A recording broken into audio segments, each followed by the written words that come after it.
On January 6, 2015, a pod of 4 orcas was seen off the coast of Long Beach, California, about 30 miles north of where I live in Laguna Beach. At sunset, they were seen heading south in my direction. The next day, I hopped on my stand-up paddleboard and I looked out to the horizon and I saw a bunch of boats just sitting there, which told me that they were looking at something. Could it be the orcas? I took my shot and I paddled out 2 miles to sea. I've been paddleboarding and photographing dolphins and whales from my paddleboard pretty much every day since 2010. I've paddled over 30,000 miles. That's more than the circumference of the entire planet. And I've had well over 2,000 encounters with dolphins and whales and all kinds of marine animals. But the one species that I had never seen was orcas. We'll come back to them in a second, but I'll show you the animals that I've had the honor of spending so much time with over the years. I've had countless encounters with bottlenose dolphins, Pacific white-sided dolphins, very friendly as you can see, gray whales that migrate from Alaska to Mexico every year and back, humpback whales. This is one of the largest sunfish you will ever see in the entire world, also called a mola mola. With my best friend, very excited to be in front of that massive creature. Sometimes sharks, and even blue whales. I've had 75 or so encounters with blue whales. This is the largest animal that's ever lived on our planet. Think 2 school buses lined up together, about 100 feet long. Gentle giants. But like I said, the one species that I had never encountered but had dreams about, vivid dreams, was orcas, killer whales. And on that day, my dream came true. So I paddled out 2 miles, and this pod of orcas approached me. They came right at me. You can see all 4 of them right there. The one at the bottom, the most inquisitive, the 6-foot-tall fin is the father, and then behind it is the baby. This is the moment that I peed my pants. Actually, people ask me all the time, was I afraid? And the reality is I knew that a human being had never been harmed in the wild by an orca. So I was very alert, but not afraid. So the orca came right under my board. Here's my view of this exact moment. Okay, I was a little afraid. And then it popped up and I took this shot. So I spent about an hour with these whales and then I paddled back to shore to beat the setting sun with a permanent grin on my face. The video that I shot of this encounter went viral, like extremely viral. Within 24 hours, hundreds of media outlets all around the world picked up the story. The exposure was actually pretty cool, but the turning point was actually the next morning. I was sitting at my home office desk, and within a couple hours, I was contacted back to back to back by PETA, Save the Whales, Sylvia Earle's Mission Blue, Oceana, many of the top ocean protection organizations in the world, ones that I would love to reach out to. They all contacted me wanting to run the story. I sat at my desk and I cried my eyes out. I just bawled uncontrollably. And that was the moment. That was the moment I knew that this thing that had always been a hobby of mine, a passion of mine, needed to become my life's work. I knew I needed to spend the rest of my life doing whatever I could to help protect these animals that had given me so much joy, so much pleasure, even hope in moments of despair. But the question then became, what would I do? How would I do it? And then one day it hit me. The ocean doesn't need to be saved. The planet doesn't need to be saved. I used to think that if anything or anyone needed saving, that it was us. That if all of a sudden all 8 billion of us were gone, the planet would be just fine. And now I believe what really needs to happen is that we just need to learn to find balance with our home. I believe that we currently stand at a crossroads and it's a crossroads of consciousness.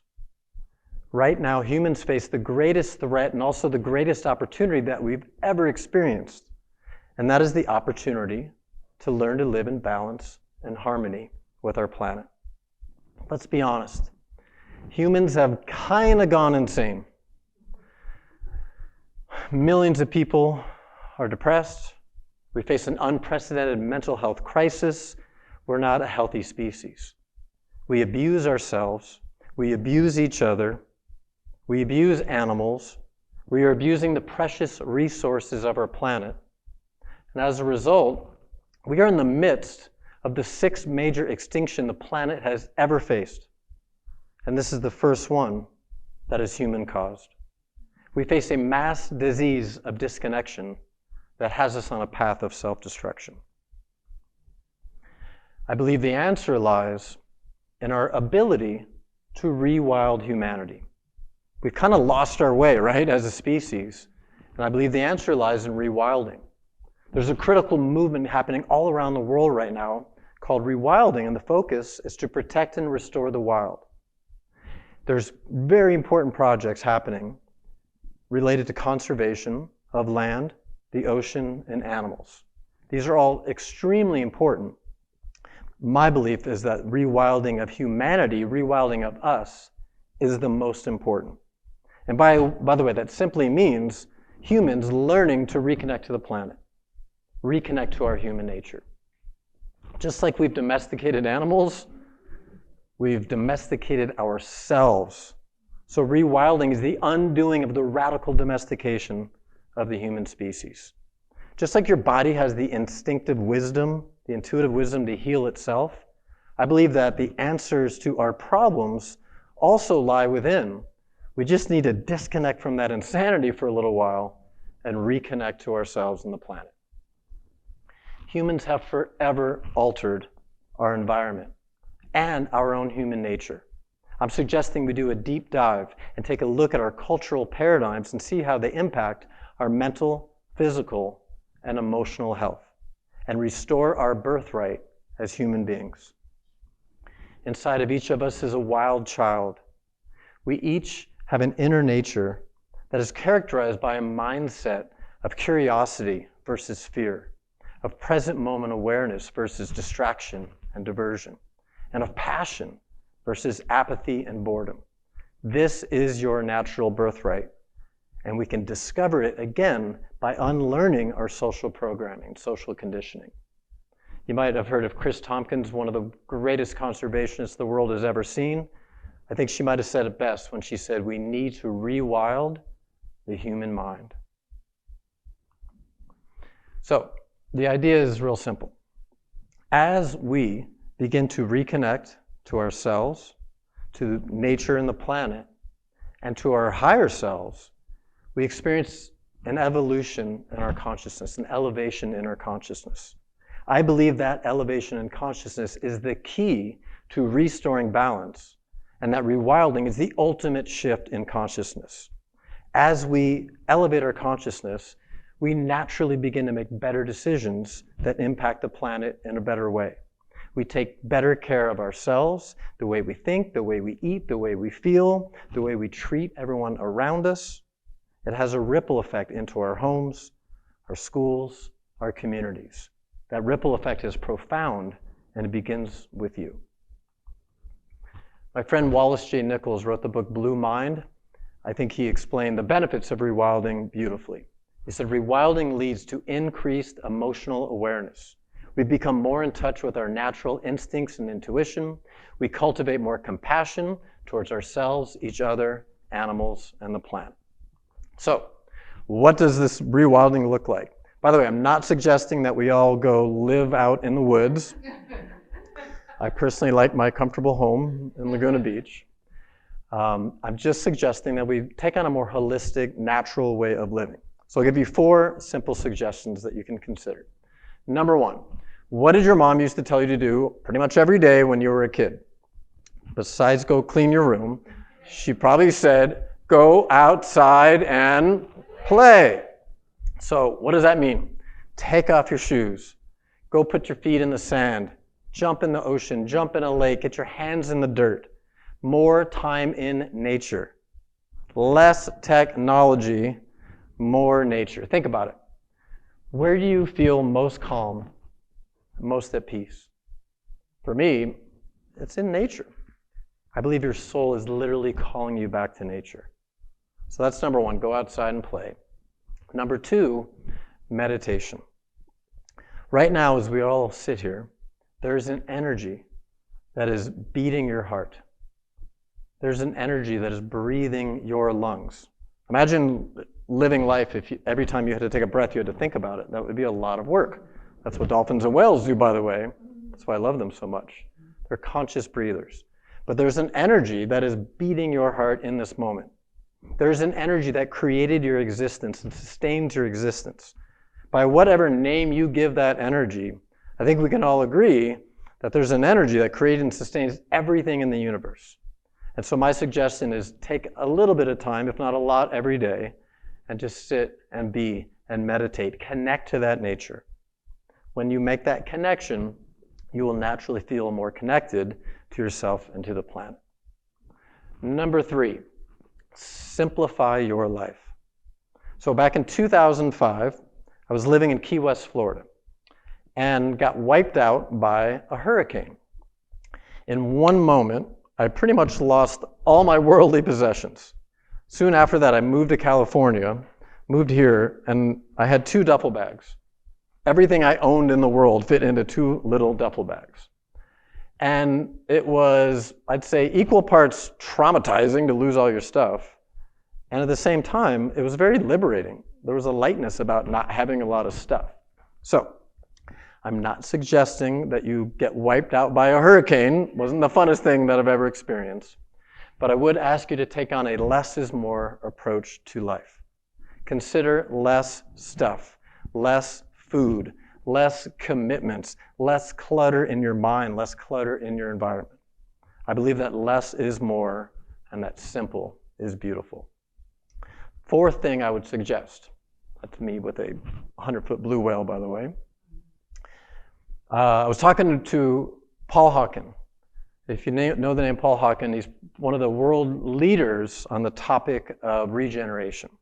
And I said, Paul, what's the number one thing that anyone can do to make a difference in the world? And honestly, his answer surprised me. He said, discover where you live. He said, most people have no idea where they live. They have no idea who owns the land that they live on. They don't know the names of the plants, the trees, the flowers. He said, get out and discover where you live. And I thought that was a beautiful answer. For me, it's getting out on that ocean every single day and communing with the ocean and the dolphins and the whales. That connection I have to the ocean. It's kind of funny, I actually feel more grounded on the ocean than I do on land. But it's that connection that I have to these sacred animals that motivates me every single day to get up and do whatever I can to protect them and their home, which is also our home. I'll leave you with some images of this mom and baby gray whale. By the way, this encounter happened exactly 7 days after the orca encounter that I shared at the beginning. Like the orca video was going stupid viral all around the world. And while that was all happening, I was out on the ocean, a couple miles offshore, and this mom and baby gray whale appear out of nowhere. I cannot say for sure, but I'm willing to bet that this baby was born within a few hours of this encounter. For 3 straight hours, the mother would carry her baby around me. Look at that little nugget, by the way. Is that the cutest thing you've ever seen? That baby was about it was about the length of my paddleboard, about 14 feet long. She would just bring her baby circling around. I watched as she would put the baby on her back and lift the baby out of the water, telling the baby, like, we need to breathe now. She would teach the baby to breathe. She would teach the baby to swim. This is a photo I've never shared before. This is how close they were coming to me, and they were literally lifting my board out of the water. For 3 straight hours, I was just like in tears, like in awe of the situation. And what you need to understand is this. Human beings all but slaughtered these whales to extinction. You would think that mom would say, uh-oh, humans, let's get the heck out of the way. But instead, what did she do? The opposite. She carried her baby right over to me. It was as if she was saying, look at my baby. Look her in the eye. Love her. To me, whales represent love and forgiveness. How would we treat each other if we truly loved ourselves? If we truly loved ourselves, how would we treat the planet? We would be stewards of nature. We would do whatever it took to protect our planet, our home, just like we would our own child. We would act as if our very lives depended upon it. And they do. For me, it was a pod of 4 orcas that was a wake-up call. What's it going to be for you? Stay wild, everybody.